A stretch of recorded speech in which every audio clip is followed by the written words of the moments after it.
સુરત જિલ્લાના કામરેજ પાસીના કઠોર ગામ નજીકની ગ્રામ્ય એસઓજી પોલીસે એમડી ડ્રગ્સ સાથે 3ની ધરપકડ કરી કુલ 15.98 લાખનો મુદ્દામાલ કબજે કર્યો હતો।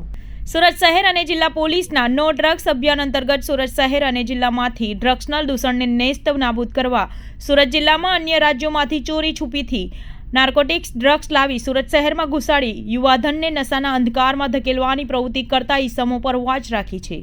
નાર્કોટિક્સની પ્રવૃત્તિ સાથે સંકળાયેલા ઈસમો પર સંકોચો કસી આ નેટવર્કને તોડી પાડવા માટે પોલીસ અધિક્ષક ગ્રામ્ય એસઓજીને સૂચના આપી હતી, જે અન્વયે એસઓજી પોલીસ ઇન્સ્પેક્ટરના માર્ગદર્શન હેઠળ અલગ અલગ ટીમ નાર્કોટિક્સના ગુનાને શોધી કાઢવા કામે લાગી હતી।